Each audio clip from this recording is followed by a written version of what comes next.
Hello बच्चों, IIT JEE maths academy में आप सभी का स्वागत है। उम्मीद करते हैं सभी बच्चे बहुत अच्छे होंगे और सभी की जेईई एडवांस की तैयारी बहुत अच्छे से चल रही है। ठीक है, और आप जो रैंकर प्रैक्टिस सीरीज जिसे आप सॉल्व कर रहे हैं, तो आई एम श्योर कि ये सीरीज आपकी प्रैक्टिस को बहुत अच्छा बना रही होगी और आप इस सीरीज को काफी अच्छा एंजॉय भी कर रहे होंगे। ठीक है स्टूडेंट, तो नाउ आज अपना डे 25 का टास्क है और डीपीपी नंबर हम 25 सॉल्व कर रहे हैं। ठीक है, तो इसका पैटर्न समझ लेते हैं। पहले तो हमारे पास 3 सिंगल करेक्ट हैं, 2 मल्टीपल करेक्ट जैसा नॉर्मल चलता है, उसका पैराग्राफ, और देन 3 हमारे पास में कैसे आ गए, न्यूमेरिकल टाइप ऑफ प्रॉब्लम्स आ गए। सभी डिफरेंट डिफरेंट चैप्टर से हैं। बाद में इसका आंसर की दे रखा है ना, सभी बढ़िया प्रॉब्लम्स है। तो पहला प्रॉब्लम है ना, बात करते हैं। तो पहला प्रॉब्लम देखो, बहुत ही बढ़िया और आसान सा प्रॉब्लम दे रखा है। एक सीरीज दे रखा है S N is equal to, ठीक है, and we have to find the sum of this series. ये सीरीज दे रखा है S10, मुझे फाइंड आउट करना है, sum of first n terms निकालना है। कैसे निकाल सकते हैं, बहुत आसान सी बात है। 2r+1 तो हमने यहाँ लिखा हुआ है। अच्छा नीचे ध्यान से देखो, यहाँ से आर स्क्वायर कॉमन आ रहा है, ले लेते हैं। तो अंदर ध्यान से देखें तो यहाँ से आर स्क्वायर बचा, यहाँ से 2r बचा और यहाँ से 1 बचा। ठीक है, ऐसा कुछ बच रहा है। ऊपर वाले पार्ट को अगर आप ध्यान से देखें तो ये क्या लिखा हुआ, इन दोनों का डिफरेंस देखो, ये ऊपर आ रहा है कि नहीं आ रहा, आ रहा है, तो हाँ बात बन जाएगी। मतलब ये तो हमारे पास में क्या लिखा हुआ है, इस वाले पार्ट को मैं लिख देता हूँ r+1 का होल स्क्वायर। ठीक है, नाउ तो मैं इसे क्या लिख सकता हूँ, 1/r स्क्वायर माइनस 1/r+1 का होल स्क्वायर। ऐसा लिख सकते हैं क्या, बताइए। हाँ ऐसा लिख सकते हैं सर, बहुत ही बढ़िया से लिख सकते हैं। r बराबर 1 से लेके n तक गए। ठीक है, तो ये आ गया हमारे पास Sn, हमारे पास में ये रहा ना, r बराबर 1 से लेकर के n तक। तो एक काम करते हैं, पहले में n Sn फाइंड आउट करते हैं ना।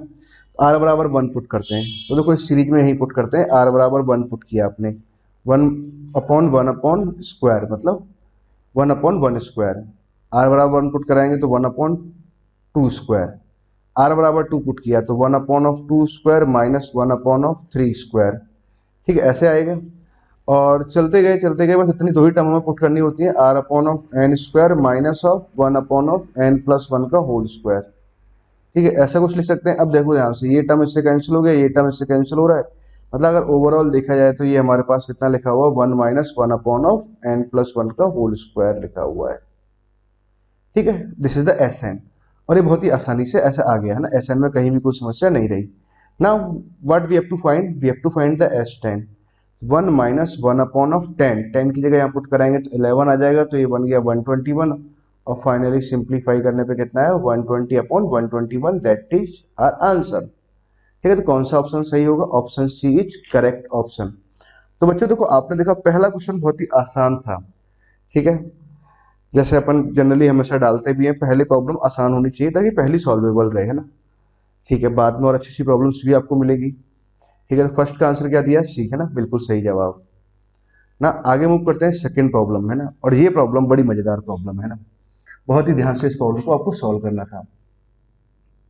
क्या दिया हुआ है, एफ एक्स बराबर ये दे रखा है, जी एक्स हमारे पास ये दे रखा है, ए जे पैरामीटर दे रखा है, और x1 है 0 से लेकर के 1 के बीच में। देयर एग्जिस्ट सम x2, 1,2 है ना।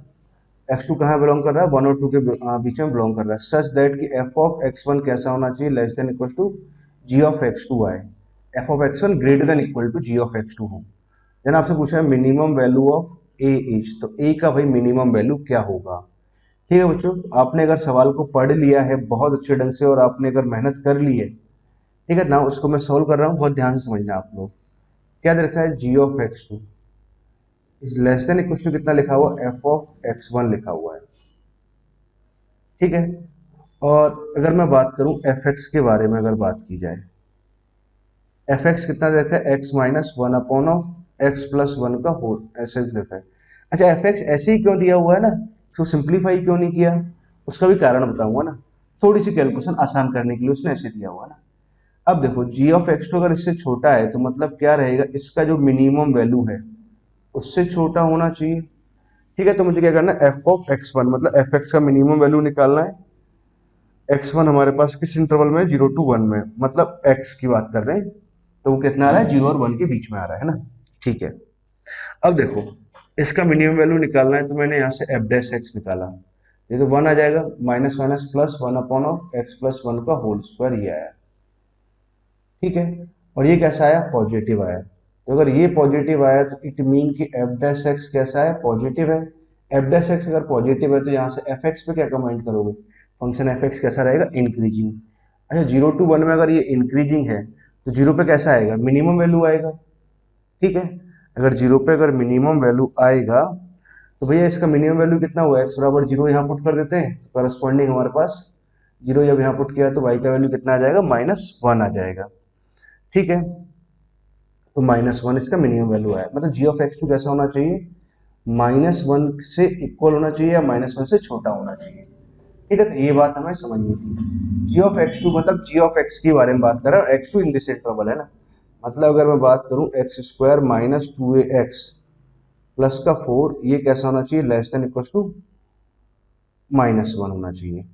ठीक है, आगे बोला है कि देयर एग्जिस्ट सम एक्स है ना 1 और 2 के बीच में, मतलब देयर एग्जिस्ट मतलब अगर हम बात करें कोई भी सम एक्स, मतलब कोई भी एक एक्स या कुछ सम एक्स या कम से कम, या फिर देखो इस बात को ऐसे बोल सकते हैं एटलीस्ट 1 एक्स बिलोंग्स टू 1 और 2, ऐसे बोला जा सकता है। हाँ बोला जा सकता है इस बात को बहुत अच्छे से। ठीक, क्या होना चाहिए कि भाई ये वाला जो क्वाड्रेटिक एक्सप्रेशन है x square minus 2ax plus का 5, ये कैसा होना चाहिए, लेस देन इक्वल टू 0 होना चाहिए। ठीक है, और किसके लिए 0 होना चाहिए, for at least 1 x belongs to 1 और 2 के बीच में, ये आना चाहिए। ठीक है, अब ध्यान से देखो तो अपवर्ड ओपन क्वाड्रेटिक है, अब ये क्या है कि ऐसे आना चाहिए, मतलब नेगेटिव होना चाहिए ना, 1 और 2 के कम से कम एक वैल्यू के लिए नेगेटिव होना चाहिए। तो क्या क्या पॉसिबिलिटी हो सकती है, यहीं से आप डायग्राम समझो। 1 और 2 के अपवर्ड ओपन है, पहली बात तो ये रहा, कम से कम एक वैल्यू के लिए 1 और 2 में कम से कम एक वैल्यू के लिए कैसा होना चाहिए, नेगेटिव होना चाहिए। तो मैंने क्या किया, पहले 1 यहाँ लिखा और 2 यहाँ लिखा। तो देखो यहां से अगर मैं ये वाला डायग्राम अगर बनाऊं तो चलेगा क्या, डायग्राम चलेगा। भाई 1 और 2 के बीच में कम से कम क्या है, बहुत सारी वैल्यूज के लिए नेगेटिव आ रहा है, इसके लिए नेगेटिव आ रहा है, इसके लिए नेगेटिव आ रहा है, इसके लिए नेगेटिव आ रहा है, ये सब चलेगा। अच्छा मतलब पहले तुम सभी के लिए बात करी, क्या सभी के लिए आ रहा है क्या, एटलीस्ट 1 में कम से कम एक के लिए। अच्छा ये वाला डायग्राम भी चलेगा क्या, हाँ बिल्कुल चलेगा, ये वाला डायग्राम भी, कि 1 और 2 के हर एक वैल्यू के लिए कैसा आ रहा है, नेगेटिव आ रहा है, सही बात है। ठीक है, अपवर्ड ओपन डायग्राम बनेगा, ये बात तो श्योर हो गया, 1 और 2। उसने बोला कम से कम एक वैल्यू के लिए कैसा होना चाहिए भैया, पॉजिटिव सॉरी नेगेटिव होना चाहिए। तो क्या ये वाला डायग्राम चल सकता है क्या, ये वाला डायग्राम चलेगा क्या, हाँ बिल्कुल चलेगा, कहीं कोई दिक्कत नहीं है। क्या ये वाला डायग्राम भी चल सकता है क्या, हाँ बिल्कुल चल सकता है, आगे ऐसे निकल जाए। देखो कम से कम एक वैल्यू के लिए कैसा होना चाहिए, नेगेटिव। देखो यहाँ पे तो बहुत सारी वैल्यूज के लिए नेगेटिव आ रहा है वैल्यू, ये नेगेटिव आ गया, हाँ ये वाला डायग्राम भी चल सकता है। ठीक है, बात समझ में आई आपको, ठीक है। अच्छा क्या ये वाला डायग्राम भी चल सकता है, बिल्कुल, क्योंकि भाई क्या आना चाहिए, 0 होना चाहिए या फिर 0 से छोटा होना चाहिए। तो ठीक है 2 के लिए इतना आ रहा है, ये वाला डायग्राम भी चल सकता है। ठीक है, और पॉसिबिलिटी क्या हो सकती है, दिस इज द केस 1 मान लेते हैं, दिस इज केस 2। और क्या पॉसिबिलिटी हो सकती है कि भाई 1 और 2 के लिए भाई नेगेटिव आए, तो क्या ये वाला डायग्राम चल सकता है क्या, ऐसे, और ये आगे पीक पॉइंट कुछ ऐसे जाए ना, क्या ये वाला डायग्राम चल सकता है, बिल्कुल चल सकता है। ये वाला डायग्राम भी चल सकता है क्या, बिल्कुल चल सकता है, क्योंकि भाई इन वैल्यूज के लिए कैसा आ रहा है, यहाँ पर 2 पे 0 भी आ गया और बाद में नेगेटिव भी आ रहा है 1 और 2 के बीच में। ठीक है, ये सारी पॉसिबिलिटी हमारे पास हो सकती है ना। और क्या है कि ये वाला डायग्राम भी चल सकता है, बिल्कुल चल सकता है, दिस इज द केस 3। और भी कोई केस पॉसिबल हो सकता है क्या, नहीं, और कोई केस पॉसिबल नहीं होगा, क्योंकि हमने सारे केस यहाँ पर लिख लिए।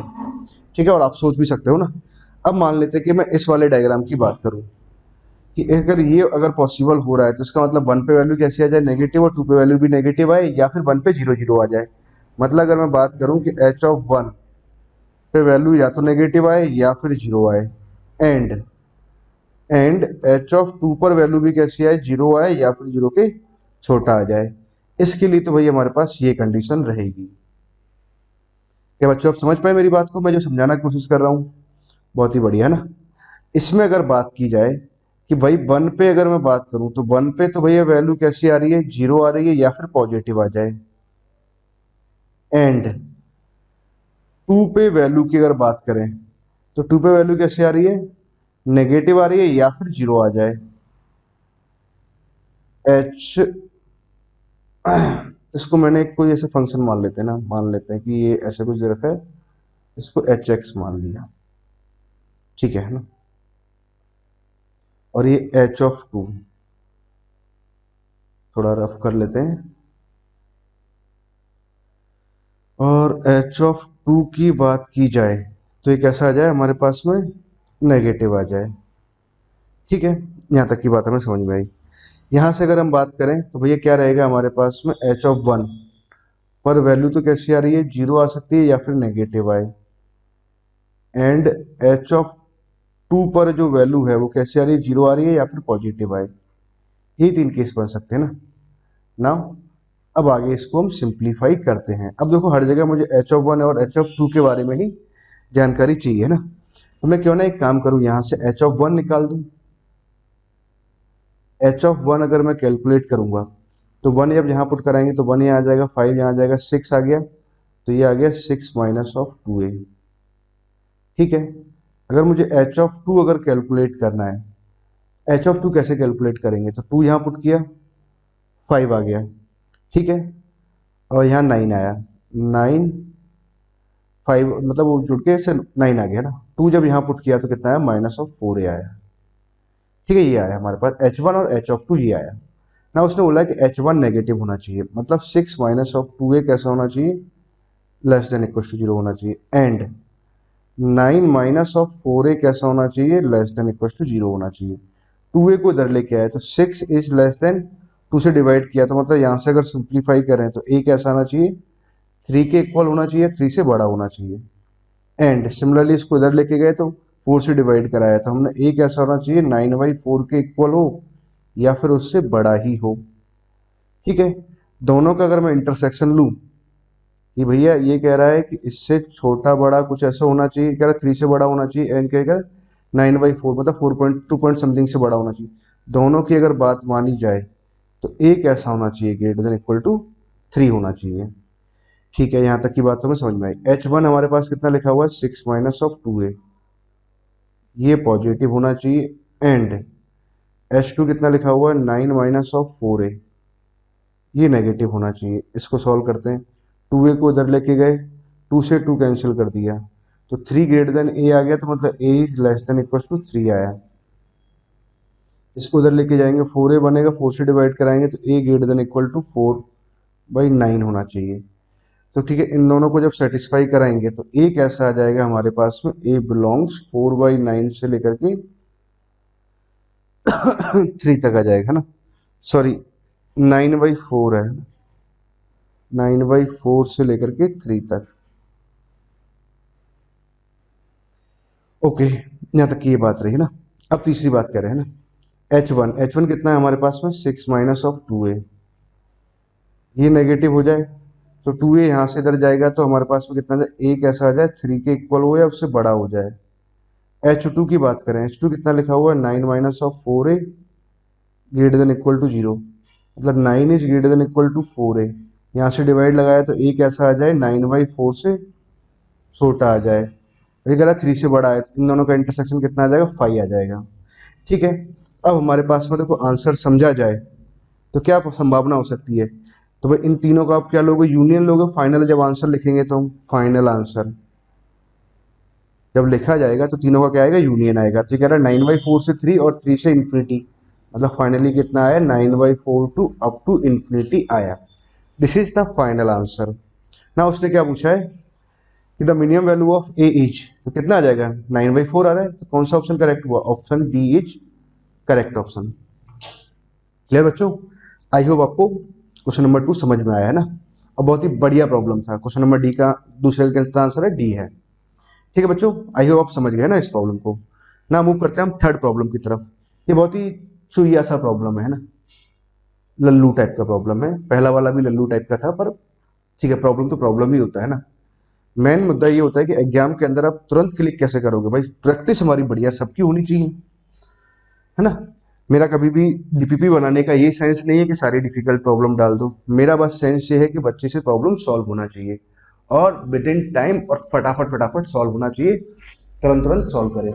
अब देखो इस प्रॉब्लम की बात करें तो ये प्रॉब्लम बहुत ही बढ़िया है कि limit of x tends to one ये दे रखा है, इतना दे रखा है, f dash one is equal to, कैसे सॉल्व करेंगे भैया? देखो ऐसी प्रॉब्लम्स कभी भी अगर आती है जिसमें फंक्शन वगैरह इन्वॉल्वमेंट होता है और लिमिट वगैरह लगी हुई होती है, वही मैं डायरेक्ट एल एच रूल लगाता हूँ। एल एच रूल, मैं कुछ ज्यादा सोचता ही नहीं हूँ, वही एल एच रूल लगाएंगे और प्रॉब्लम को सॉल्व करेंगे। तो मैंने यहाँ एल एच रूल लगाया, तो f dash of one plus of x cube minus of x, तो यहाँ कितना आ जाएगा 3x² माइनस वन।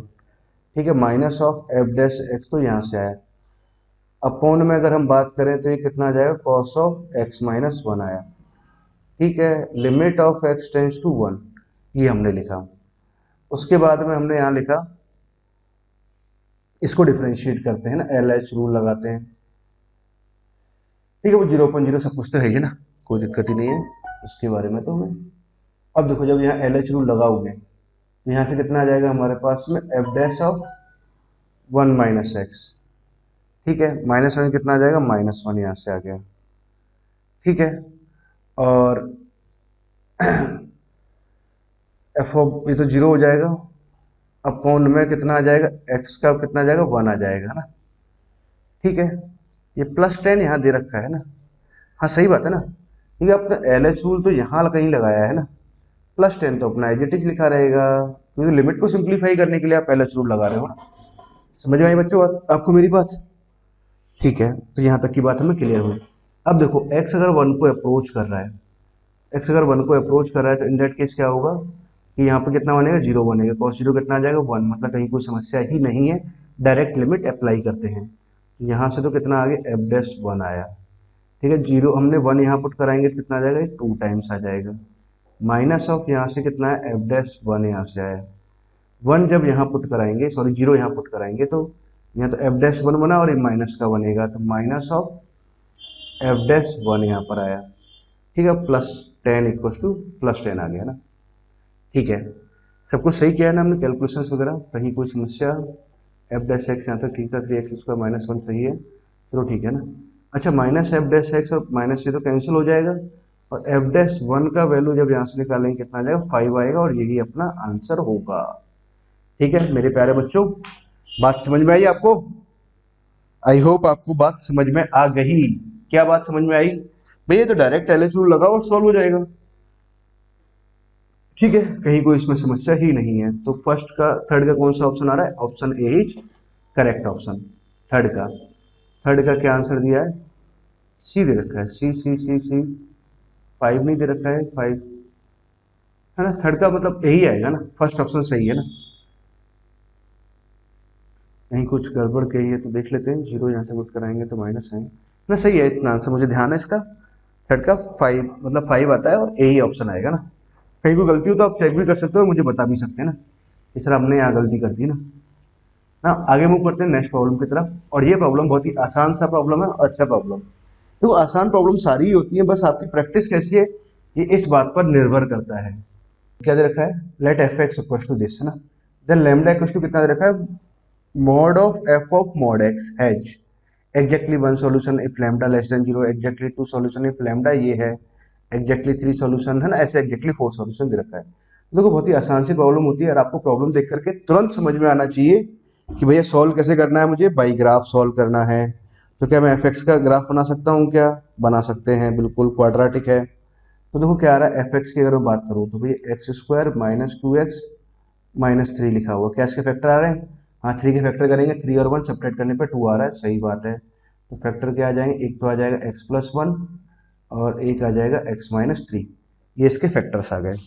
ठीक है ना, अगर मैं बात करूँ एफ एक्स की डायग्राम की तो बहुत ही अच्छे से मैं एफ एक्स का डायग्राम बना सकता हूँ। तो रियलिस्टिक बनाया, -1 यहाँ कहीं दिखाया और 3 मैंने यहाँ कहीं दिखाया, ऐसे कुछ इसका डायग्राम आया। ठीक है, यहाँ तक की बात तो रही है ना। एक्स इक्वल टू 0 पर इसकी वैल्यू कितनी आ रही है? 3 आ रही है, 0,3 ये पॉइंट आया। चलो ठीक है ना, इतनी बात तो मुझे समझ में आई ना। मुझे किसका ग्राफ बनाना है?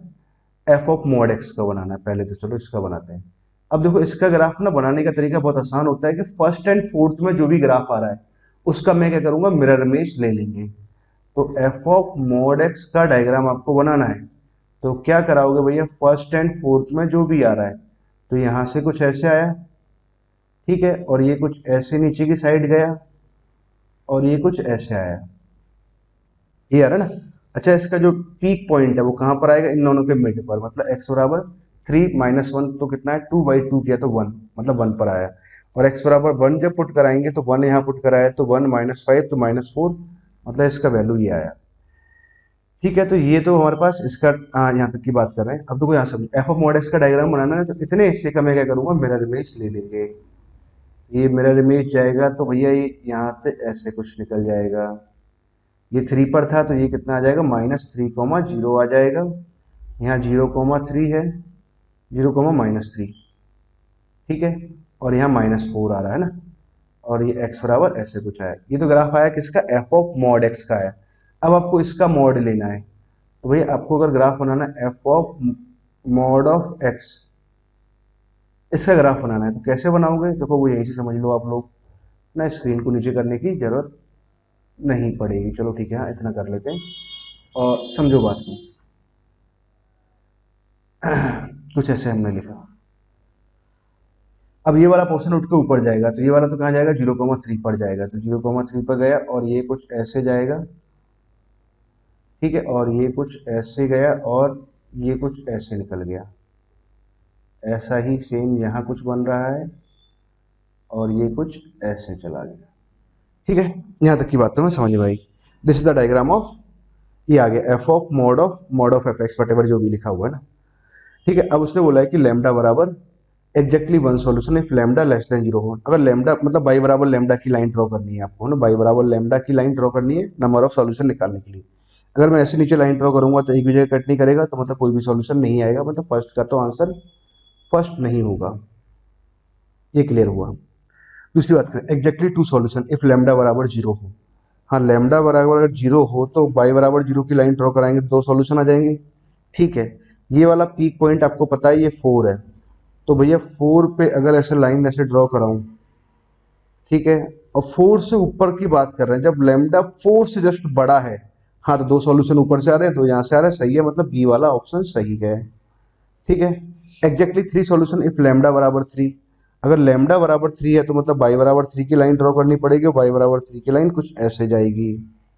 और जब बाई बराबर 3 की लाइन ऐसे जा रही है तो भैया 1 2 3 4 5 5 सॉल्यूशन आ रहे हैं ना, गलत हो गया ना, सी वाला नहीं बैठेगा। आगे पूछा हुआ है एग्जैक्टली 4 सॉल्यूशन इफ लैम्डा बराबर 4 हो। हाँ, लैम्डा बराबर अगर 4 हो जाए तो भैया एक तो लाइन ही आ गई, 4 सॉल्यूशन आ रहे हैं, सही बात है। या फिर बोल रहा है कि लैम्डा हमारे पास में 0 से तो बड़ा हो और 3 से छोटा हो।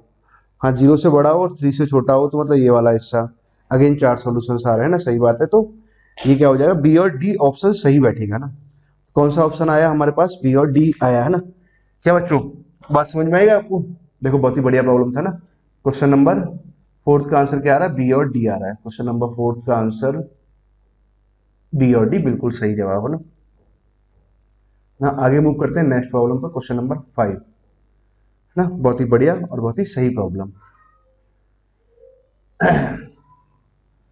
Late y equal to f x B a quadratic polynomial दे रखा है सच दैट कि ये ऐसे दे रखा है एंड दिस बराबर दिस दे रखा है ना, of all x comma y belongs to R, मतलब एक्स और वाई के हर एक वैल्यू के लिए ऐसे दे रखा है। Then which of the following is correct, कौन सा सही है। Range of f x, range of f x, range of, मतलब पहले तो मुझे एफ एक्स निकालना है, पहली बात तो ये आ गई ना। Area bounded by F x and this and area bound, तो मतलब पहले तो मुझे एफ एक्स ही निकालना है। अब देखो एफ एक्स कैसे निकालेंगे, उसने क्या बोला, f x B a quadratic polynomial such that ये इस कंडीशन को सेटिस्फाई कर रहा है। तो क्या काम करना चाहिए मुझे, एक काम करते हैं, इस रो को इस कॉलम से मल्टीप्लाई कराते हैं। तो जहां जब मल्टीप्लाई कराएंगे तो कितना आ जाएगा, एक्स इंटू एफ ऑफ 2 आ गया plus sine of y into f of 1 आ जाएगा प्लस एफ ऑफ 0 बराबर कितना आ जाएगा, ठीक है ना, ऐसा कुछ है।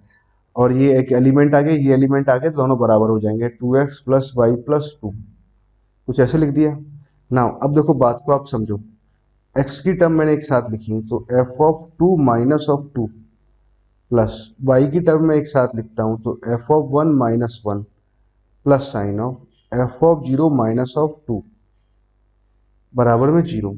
अब क्वेश्चन ने बोला है कि x और y के हर एक वैल्यू के लिए ये वैलिड है, valid for all x y belongs to R, x और वाई के हर एक वैल्यू के लिए वैलिड है। तो एक्स और वाई के हर एक वैल्यू के लिए वैलिड है, तो इसका मतलब ये क्या बन जाएगा, आइडेंटिटी।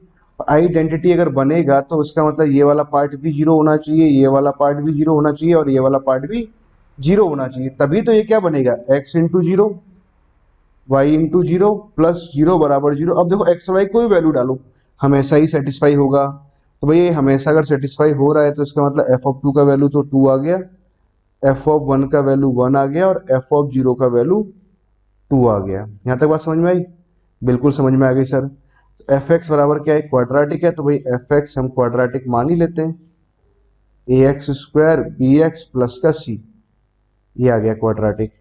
नाउ तो यहाँ से अगर समझे तो एफ ऑफ जीरो अगर मैं निकालूं, एफ ऑफ जीरो तो कितना आ जाएगा, सी आ जाएगा, सी का वैल्यू कितना है, टू आया।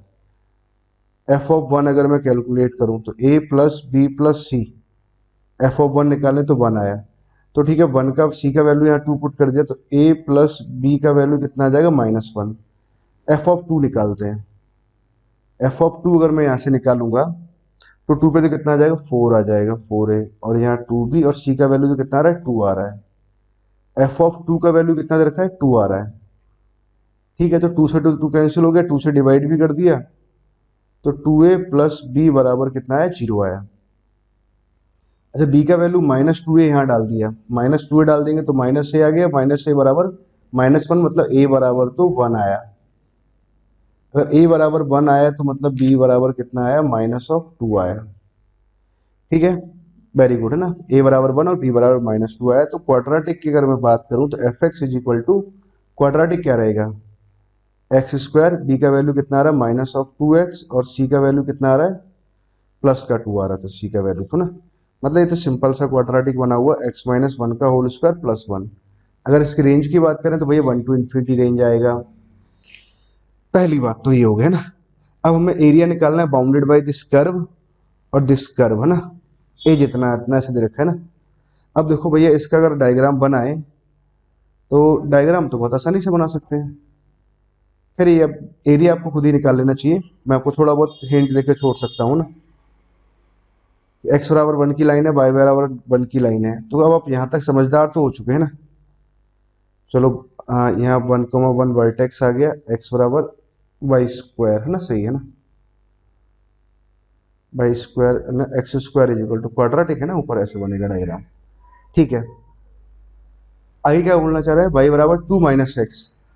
तो अब देखो एक्स बराबर जब जीरो पुट कराएंगे तो यहाँ पे वैल्यू टू आ रही है, तो ये टू आए।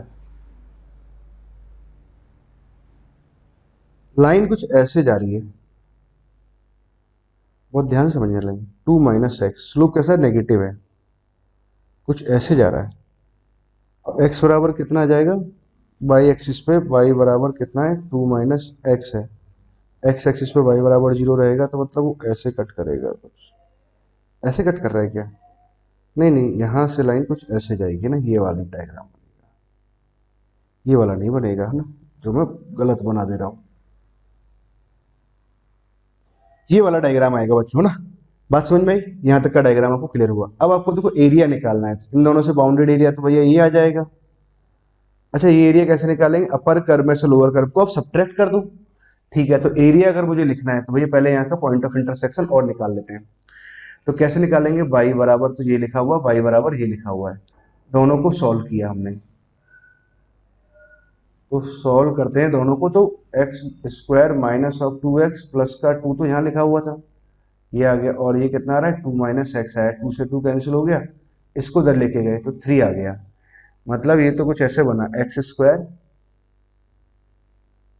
माइनस, सॉरी इधर जाएंगे तो माइनस प्लस का एक्स बनेगा, तो माइनस एक्स बराबर जीरो, तो मतलब एक्स का वैल्यू जीरो आ रहा है और एक्स का वैल्यू वन आया, मतलब जहां ये कट करेगा तो यहाँ एक्स का वैल्यू वन आ रहा है। ठीक है, इतना है। अब बाउंडेड एरिया लिखना है, तो रिक्वायर्ड एरिया कितना आ जाएगा, जीरो टू वन, मतलब एक्स बराबर जीरो से लेकर के एक्स बराबर वन तक, y upper minus y lower आप लगा दोगे, और डी एक्स। ठीक है, इसको आप इंटीग्रेट कर देना, आसानी से इसका आंसर आ जाएगा, कहीं भी इसमें कोई दिक्कत नहीं है बच्चों, समझ गए। आई होप आपको यहाँ तक की बात तो समझ में आई। तो इसका ए ऑप्शन तो सही आ रहा है, पांचवें का ए आ रहा है कि नहीं आ रहा है, ये चेक कर लेते हैं। ए आ रहा है, दूसरा कौन सा, इसका डी आंसर भी आ रहा है ना। चलो ठीक है, ठीक बच्चों, आपको ना क्वेश्चन नंबर 5 तक तो बात समझ में आ गई है ना। ना अब हम मूव करते हैं क्वेश्चन नंबर 6 एंड 7 की तरफ, ठीक है ना। समझिए क्या दे रखा है क्वेश्चन नंबर 6 एंड 7। ये भी बहुत ही बढ़िया प्रॉब्लम था और बहुत ही आसान सा प्रॉब्लम है, मतलब ये आपसे बनना चाहिए प्रॉब्लम, है ना। इसमें कहीं भी कोई कैलकुलेशंस नहीं है, बस आपको प्रॉपर्टीज पता होना चाहिए, मतलब एलिप्स के बारे में ढंग से पता होना चाहिए आपको। अगर एलिप्स के बारे में आप ढंग से जानते हो तो देन आपके लिए ये प्रॉब्लम कहीं पर भी कोई दिक्कत नहीं करता। क्या दे रखा है देखो, एक coplanar beam of light emerging from A point source having the equations, मतलब ध्यान से देखें तो एक फैमिली ऑफ लाइंस लिखा हुआ है, ठीक है। For all lambda equals to R, मतलब यहाँ से बहुत सारी लाइनें निकल रही है, मतलब रे ऑफ लाइट यहाँ से निकल रहा है ना, beam. The ray of the beam strike an elliptical surface, मतलब एलिप्स वाली सरफेस के बारे में बात कर रहा है, and get reflected inside the ellipse, ellipse के अंदर वो रिफ्लेक्ट करता है। The reflected ray from another convergent beam having the equations, तो आपको पता है कि भैया इन केस ऑफ एलिप्स के बारे में अगर मैं बात करूं, मान लो अगर आपका ये एलिप्स है, तो अगर मान लो एक फोकस ये है, दूसरा फोकस ये है, तो ठीक है, अगर आपको ये बात पता है प्रॉपर्टी कि अगर एक फोकस से, जैसे मान लो यहाँ पर अगर हम लाइट सोर्स पुट करते हैं तो यहाँ से कोई रे निकला, तो आफ्टर रिफ्लेक्शन वो कहाँ से पास करेगा, वो यहाँ से पास करता है, ठीक है। फिर यहाँ से जो आया वो इसके यहाँ से पास करेगा, ऐसे करके एक चैन चलती रहती है ना, एक ऐसे लाइन बन जाती है ना, लाइन मतलब एक चैन, चैन समझ रहे हो, सिमेट्रिकली। फिर यहाँ से रे निकलेगा, फिर यहाँ से पास करेगा, यहाँ से पास करता है, ऐसे चलता जाएगा ना।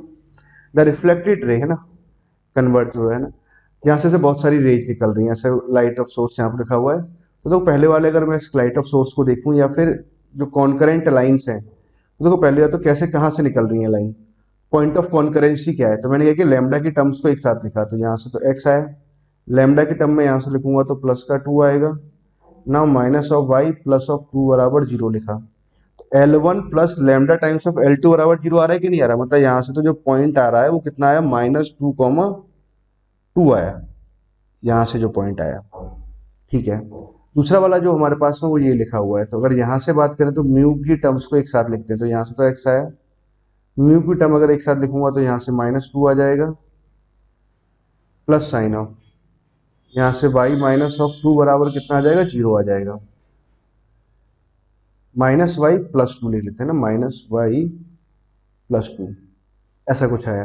तो यहाँ से अगर जो आएगा तो L1 plus lambda times of L2 बराबर 0 लिखा हुआ है, तो मतलब x का वैल्यू भी 2 आया और y का वैल्यू भी 2 आया। मतलब फोकस की अगर बात करें तो एक फोकस तो आ गया हमारे पास में 2,2, जैसे मैं यहाँ लिख देता हूँ, और दूसरा मान लेते हैं, चलो ऐसे लिख लेते हैं ना, -2,2, और यहाँ पर इमर्ज होकर यहाँ पहुँच रहा है 2,2, है ना, ठीक है।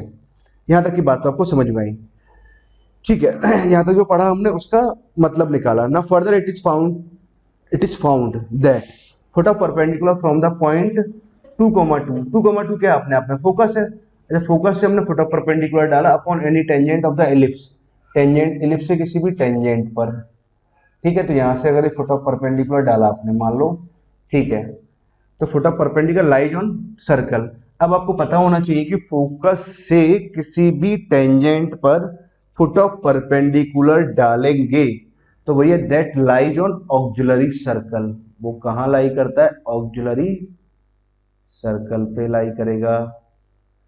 क्यों बच्चों, आपको ये प्रॉपर्टी पता है कि नहीं पता।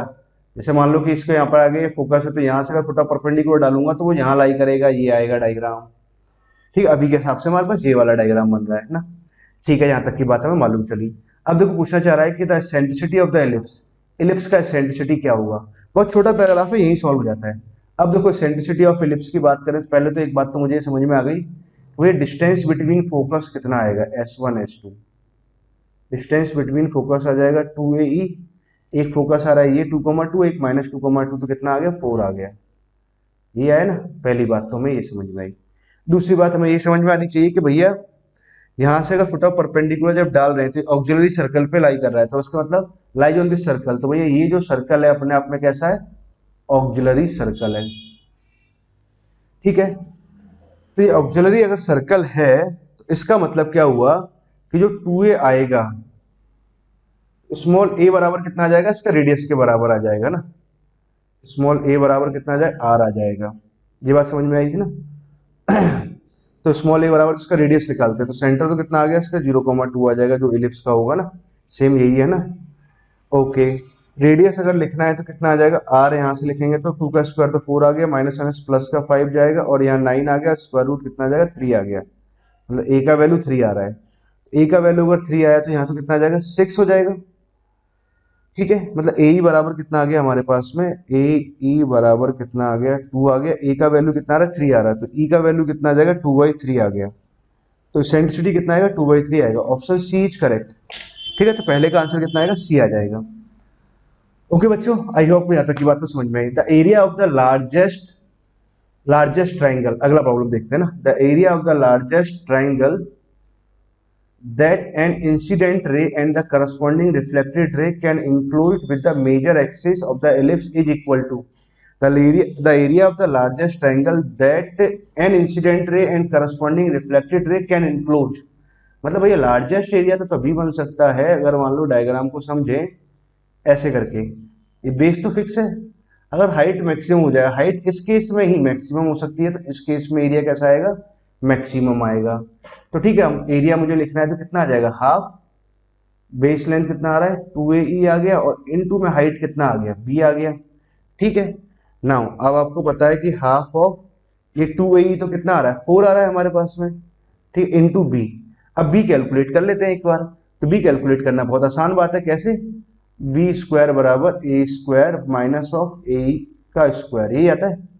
ठीक है, डायरेक्ट ना। ठीक है, सभी को इससे याद होना चाहिए ना। ए स्क्वायर, ए का वैल्यू तो कितना आ रहा था हमारे पास में, 3 आ रहा है, 3 का स्क्वायर कितना हो जाएगा, 9 माइनस ऑफ ए का वैल्यू कितना आ रहा है, 2 आया है, तो 2 का स्क्वायर कितना आ जाएगा, 4 कितना आ जाएगा, बी स्क्वायर कितना आ गया, 5 आ गया। तो बी का वैल्यू कितना आ जाएगा, √5। तो ये 2 से कैंसिल हो गया 2 टाइम्स, तो 2√5 आया। ये अपना आंसर आया। जैसे कौन सा ऑप्शन आया, D option is correct option. Clear, यहां तक की बात आपको समझ में आई। इसका एक एडिशनल प्रॉब्लम और है, the least value of total distance. मतलब क्या दे रखा है, द लीस्ट वैल्यू, मतलब समझो, the least value of total distance travelled by an incident ray, travelled by an incident ray and the corresponding reflected ray is equal to, किसके इक्वल आएगा। ठीक है, the least value of total distance travelled by incident ray, मान लो कि यहां से कोई एक रे निकली है ना, ऐसे समझिए, यहां से कोई रे निकली, ऐसे गई और यहां से रिफ्लेक्ट हुई। ठीक है, total distance travelled by incident ray and the corresponding ये रिफ्लेक्टेड रे, ये डिस्टेंस सबसे कम होनी चाहिए। ठीक है, अब ये डिस्टेंस सबसे कम आए तो ये कब आ सकती है, जब मतलब कि वो कुछ ऐसे अगर मूव करे, यहां से जाए, एक जो ये डिस्टेंस ट्रेवल किया, फिर वापस उसने ये वाला डिस्टेंस ट्रेवल किया, इतनी जो डिस्टेंस आएगी ये कैसा आएगा, सबसे लीस्ट डिस्टेंस होगा। होगा कि नहीं होगा, हाँ लीस्ट डिस्टेंस होगा। अच्छा, ये डिस्टेंस का सम तो कितना आ जाएगा, अगर आप बात करें तो भाई ये डिस्टेंस तो आ गया टोटल, ये डिस्टेंस तो ए ही लेंथ आया, ए आ गया, मतलब ये रेड में अगर दिखाऊं तो ए प्लस ए ही लेंथ आया। इतनी लेंथ की अगर मैं बात करूं कि इतनी लेंथ की, टोटल ए में से मैंने ए ही लेंथ हटा दी, तो ए माइनस ऑफ ए ही लेंथ, तो ये दोनों को जोड़ देते हैं, इतनी लेंथ ट्रेवल हुई तो 2a लेंथ आया, तो 2a मतलब कितना आ गया, 6 आ गया। ए का वैल्यू कितना है, 3 है, तो भाई इतना लेंथ ऐसे ट्रेवल्ड होगा। क्या आपको मेरी बात समझ में आ गई बच्चों, बहुत ही बढ़िया है ना।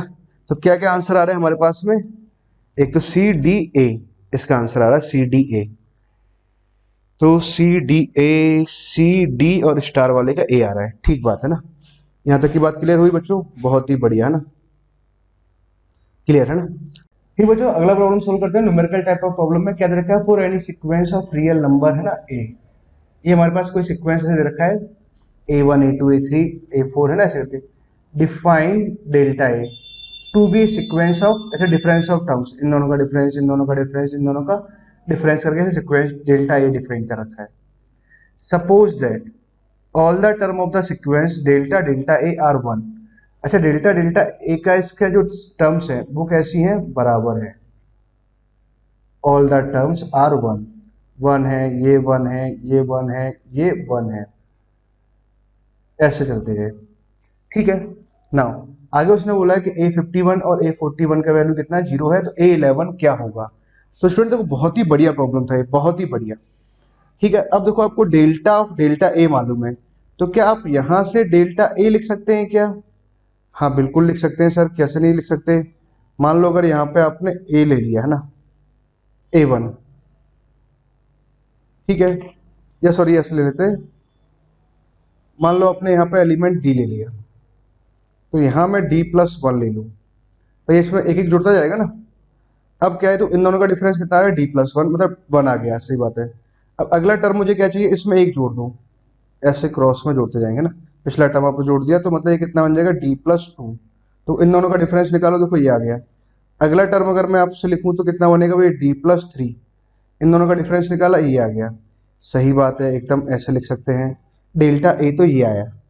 अच्छा अगर मैं यहाँ से अगर चाहें तो ए लिख सकता हूँ क्या। स्टूडेंट बहुत ही बढ़िया प्रॉब्लम, उल्टा जा रहे हो ना। अब देखो हमने यहाँ से ए लिखा, फर्स्ट टर्म से ए मान लिया, ठीक है, और यहाँ फिर मैंने क्या लिखा, A+D माना, ठीक बात है। इन दोनों का डिफरेंस निकाले तो डी आ रहा है। अब देखो इन दोनों का, अगली दोनों टर्म का मैं डिफरेंस निकालूंगा तो D+1 आना चाहिए। तो D+1 अगर डिफरेंस आना चाहिए तो मतलब A+D तो यहाँ है ही टर्म। इस टर्म में क्या करूंगा, मैं D+1 जोड़ दूंगा। तो D+1 जोड़ दिया, देखो अब बात को समझो,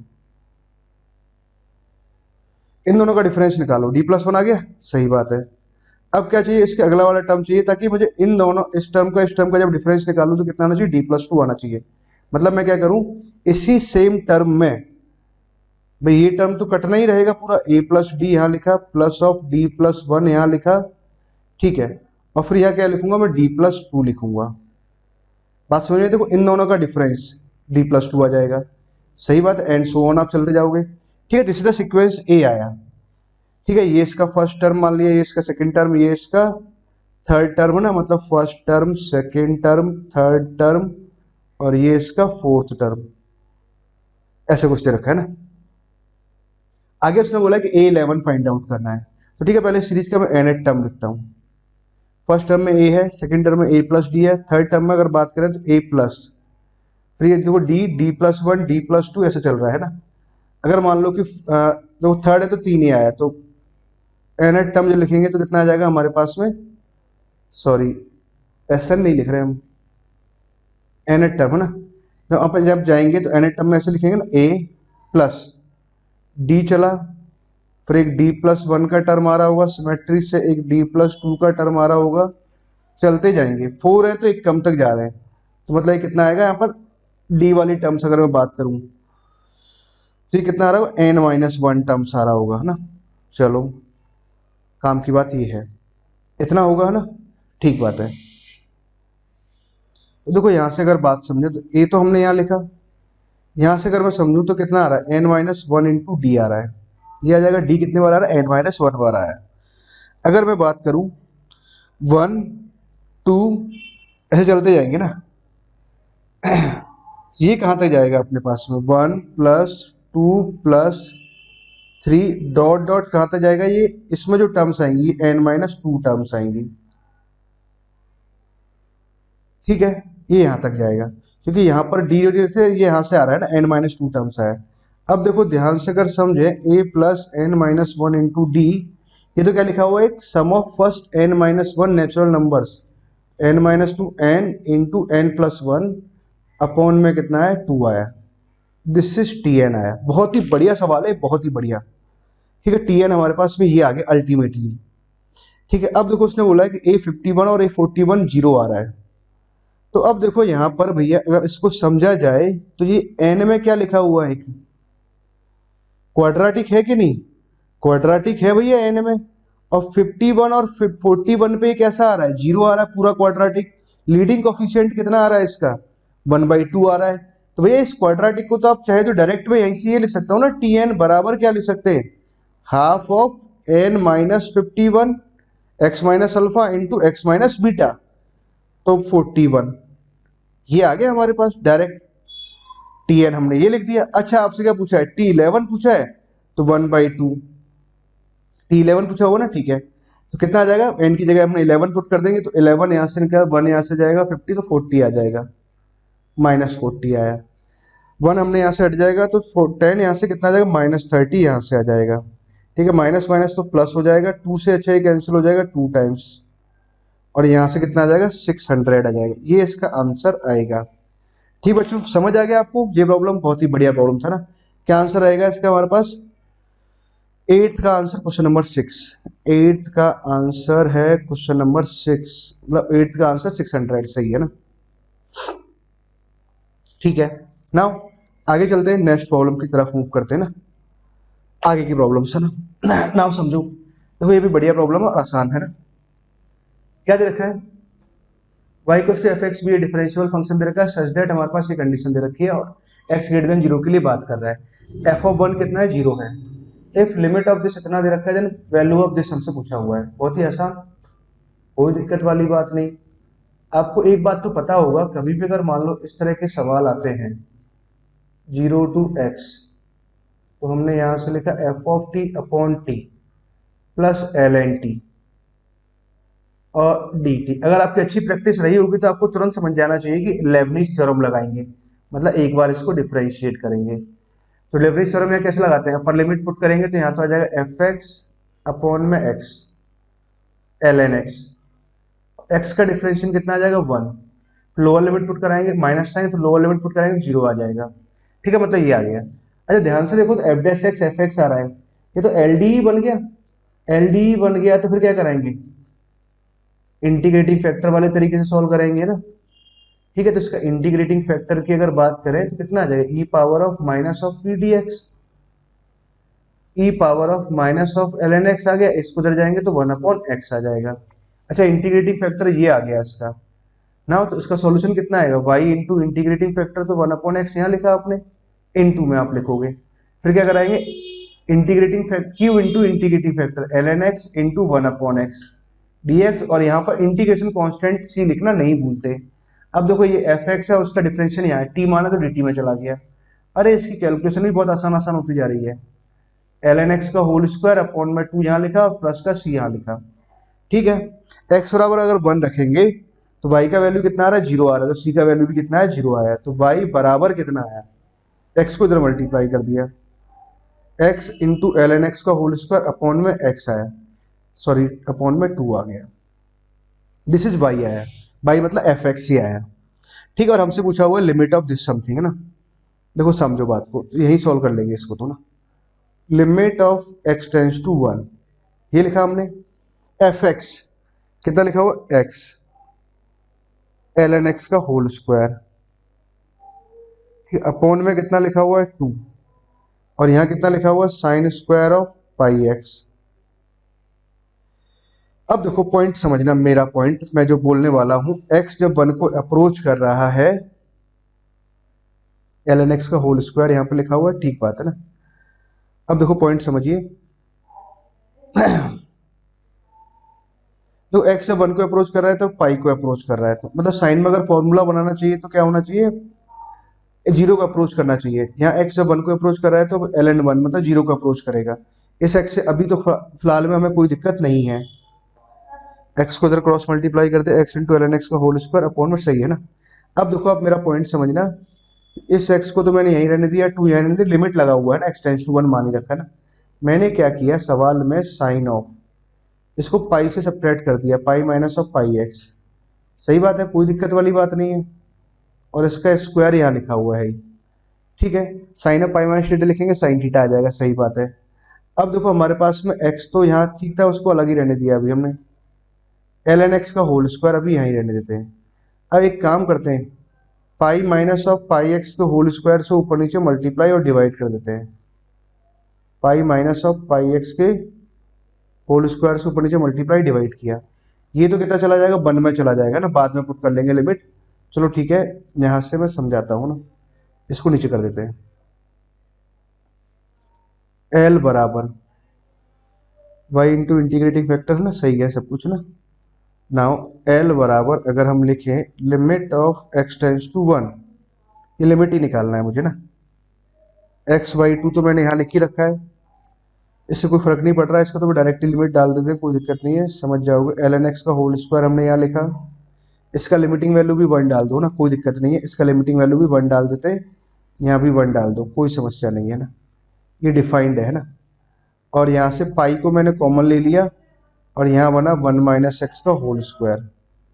ठीक है, इन सबसे मुझे हट गया ना, लिमिट हट ही गया था ना। अब देखो ln x का होल स्क्वायर यहाँ लिखा हुआ 1 माइनस एक्स यहाँ लिखा हुआ है।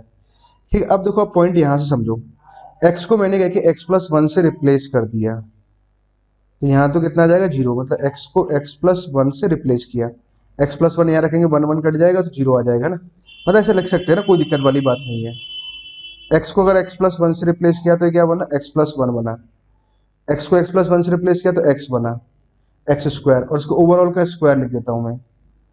ठीक है, यहाँ तक बात है, और एक पाई भी यहाँ लिखा हुआ, पाई यहाँ लिख देते हैं। अब देखो जब x जीरो को अप्रोच कर रहा है तो ये जीरो को अप्रोच कर रहा है, ये जीरो को अप्रोच कर रहा है, तो ओवरऑल कहाँ अप्रोच करेगा, वन को, मतलब इसका लिमिटिंग वैल्यू कितना आएगा, वन अपॉन ऑफ टू पाई आएगा। ठीक है, एल का वैल्यू कितना आ रहा है, वन अपॉन टू पाई, यहाँ डाल दिया तो पाई से पाई कट जाएगा, टू आ गया, और इसका आंसर आना चाहिए टू। ये अपना आंसर आ रहा है ना। कहीं कोई कैलकुलेशन मिस्टेक है तो चेक भी कर लेना आप लोग, कैलकुलेशन मिस्टेक है ना, पाई स्क्वायर आएगा ना यहाँ पर term, pi square, two pi square यहाँ बनेगा, टू पाई स्क्वायर बना। एल का वैल्यू हमने डाला one upon of pi, l का वैल्यू आ जाएगा one upon of two pi square, एक पाई से पाई कटा, ऊपर जाएगा तो टू पाई, ये six point something six answer आएगा ना कि दो आंसर आएगा। तो गलती हाथ के हाथ पकड़ में आ गई ना। नाइन्थ का सिक्स आंसर, नाइन्थ का सिक्स सही है ना, टेंथ का 45 है ना, ध्यान रख लेते हैं ताकि बाद में हमें दिक्कत ना जाए। टेंथ है ना, देखो बहुत ही बढ़िया प्रॉब्लम, बहुत ही अच्छी है ना, मजेदार प्रॉब्लम, मुझे मुझे पसंद आई ये प्रॉब्लम। ठीक, एफ एक्स बराबर ये दे रखा है, ये दे रखा है जब एक्स ग्रेटर देन के है, ये दे रखा है जब जीरो और के बीच में, और ये जीरो से पहले है ना। मतलब अगर अब मैं बात समझूं तो भाई एक जीरो पे डेफिनेशन दे रखा है, एक्स जीरो और के बीच में है, तो मतलब यहाँ कहीं के पॉजिटिव ही है ना, ऐसे आ गया। मतलब अगर इससे पहले अगर बात करें तो भैया डेफिनेशन ये आ रही है, जीरो से पहले, जीरो और के बीच में डेफिनेशन ये आई। ठीक है, और जीरो के बाद के बाद अगर डेफिनेशन की बात करें तो एक्स माइनस बी का होल स्क्वायर प्लस बी आ रहा है, ये आ रहा है डेफिनेशन के बाद, ये वाली डेफिनेशन इसके बीच में आ रही है। ठीक है, अच्छा अब देखो एक्स क्या है, जब जीरो से छोटा है तो आपको फॉर्मूला पता होगा भैया, टू टेन इनवर्स एक्स का फॉर्मूला आता है cos inverse of one minus x square upon one plus x square. मैं जो बोल रहा हूँ वो समझ लेना आप लोगों ने। और यहाँ आएगा, चलो साफ से लिखते हैं ना, minus times of one minus x square upon में वन प्लस एक्स स्क्वायर। ये कब आता है, x less than zero equal to कहीं पे भी लगा दो ना। अब देखो less than equal to zero कहीं पे भी ले लो, कोई फर्क नहीं पड़ेगा इस बात से ना। तो जब अपने जीरो से छोटे जाएंगे तो वही फंक्शन कितना आ रहा है हमारे पास, टू टेन इनवर्स एक्स आया, मतलब minus of two tan inverse x आया। ठीक है, के बाद जाए अपने, है ना, के बाद हमारे पास ये फंक्शन आ रहा है। ठीक है, ओके, और जीरो और के बीच में ये फंक्शन आया। क्वेश्चन ने क्या बोला, f x is non derivable at exactly six point. ये सिक्स पॉइंट पे कैसा है, नॉन डिफरेंशिएबल है। अब देखो बात को अगर समझे तो एक के बाद तो भैया ये फंक्शन आ रहा है जो कि हमेशा डिफरेंशिएबल है, के पहले, जीरो के पहले ये फंक्शन आ रहा है जो कि हमेशा डिफरेंशिएबल है। ठीक है, अब बात कहाँ आती है, यहाँ आती है भाई, जीरो और के बीच में ग्रेटेस्ट इंटीजर फंक्शन आ रहा है, तो मतलब जहां यहाँ ये इंटीजर बनेगा उन पॉइंट पे कैसा आएगा, ये नॉन डिफरेंशिएबल आएगा। तो जीरो से तो स्टार्ट कर रहे हैं तो जीरो पे तो कैसा आएगा, कंटिन्यूस आएगा। मतलब वन पे नॉन डिफरेंशिएबल होगा, टू पे, थ्री पे, फोर पे, फाइव पे, सिक्स पे, इन सब वैल्यूज पे कैसा आएगा, नॉन डिफरेंट, मतलब डिसकंटिन्यूस बनेगा फंक्शन, जहां जहां टू एक्स इंटीजर बन रहा है। ठीक है, जीरो को छोड़ दे, जीरो से स्टार्टिंग हो रही है तो जीरो पे तो ये वाला ग्राफ बनेगा, तो जब वन बनेगा तो जीरो पे तो कंटिन्यूस आएगा ना, टू एक्स जब जीरो बनेगा, मतलब एक्स का वैल्यू कितना है, वन बाई टू यहाँ से आया, वन यहाँ से आया, थ्री बाई टू आया, टू आया, फाइव बाई टू आया और थ्री आया, ये आया हमारे पास में।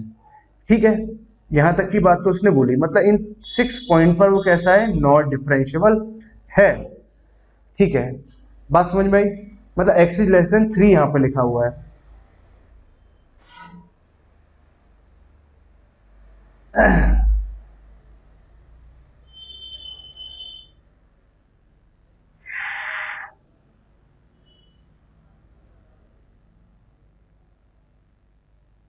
ठीक है ना, यही पॉइंट्स आएंगे ना, सिक्स पॉइंट्स ही आएंगे, एक दो तीन चार पाँच छः, इन सिक्स पॉइंट को ना, एक एग्जैक्टली सिक्स पॉइंट पे कैसा नॉन डिफरेंशिएबल है। Then the value of a into b into k etch,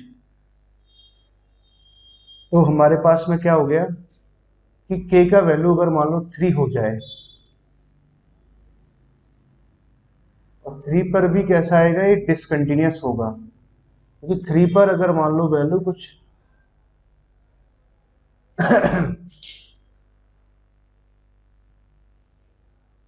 6 point पर ये नॉन डिफरेंशियबल आए, तो मतलब ऐसा हो सकता है कि 3 पर वैल्यू हमारे पास में, ये एक सेकेंड, 3 पर डिसकंटिन्यूअस है ना, इन सभी पॉइंट पे तो कंफर्मली डिसकंटिन्यूअस रहेगा। 5 पॉइंट तो आ गए, 3 पॉइंट पर, 3 पर अगर हम बात करें तो देखो बात को समझे, जीरो यहाँ है, x बराबर अगर 3 लेके चले, 3 पर हमारे पास में क्या आएगा, यहाँ से डेफिनेशन आएगी 3 के बाद, तो 3 पर और 3 के बाद तो यहाँ से डेफिनेशन लिखूंगा मैं, x माइनस ए का होल स्क्वायर प्लस बी से लिखेंगे। और 3 से जस्ट पहले की अगर मैं बात करूंगा तो भैया ये कितना बनेगा हमारे पास में, 3 से जस्ट पहले 6 आया, 6 से जस्ट थोड़ा सा कम, तो कितना आ जाएगा, 5 आ रहा होगा, ये 5 ऐसे कुछ बन रहा होगा ना। अब देखो क्वेश्चन में इस तरह का आ रहा है कि शार्प कॉर्नर मतलब यहाँ पर बने 6 पॉइंट पर एग्जैक्टली नॉट डिफरेंशियबल हो, 6 पॉइंट पर, तो हमें मुझे ए बी और के निकालना है।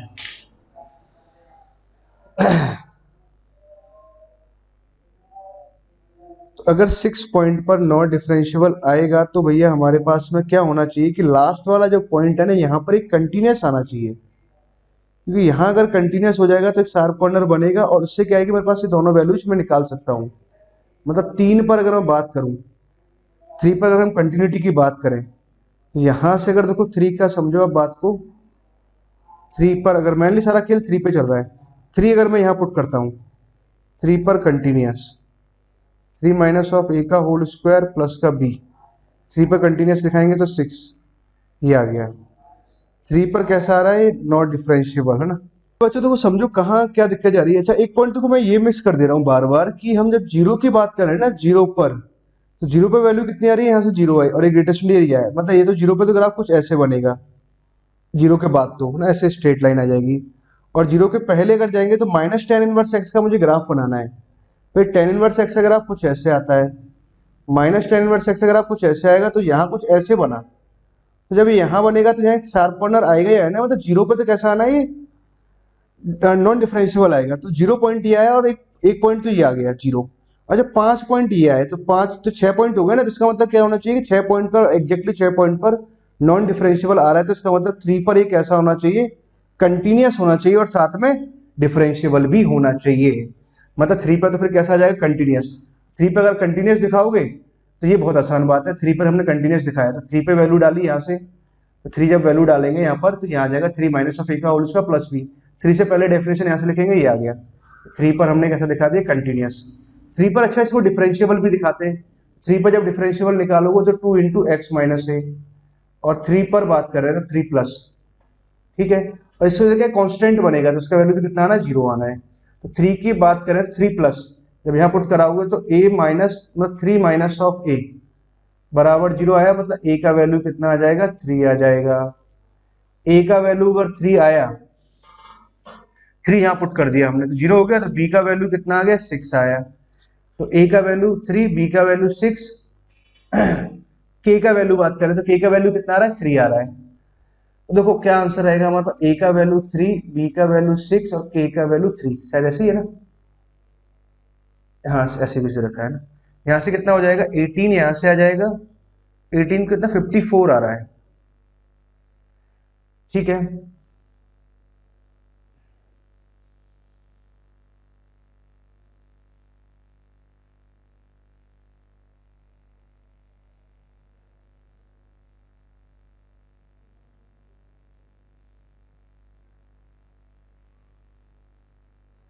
कहीं कुछ गलती कर रहे हैं क्या बच्चों।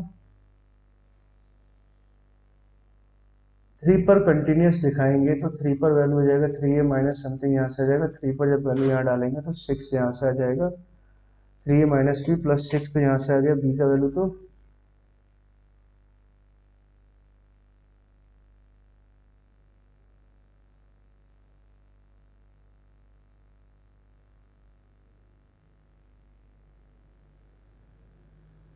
सॉरी यार, कहीं गलती कर रहे हैं ना। हाँ, गलती देखो मेरे से ये हो जा रही थी, क्योंकि हमने राइट हैंड लिमिट और लेफ्ट हैंड लिमिट जब बात करेंगे ना कंटिन्यूटी की, 3 पे वैल्यू यहाँ से निकाला, 3 से थोड़ा सा पहले जाएंगे, या 5 लिखना पड़ेगा बच्चों, ये गलती हो रही है।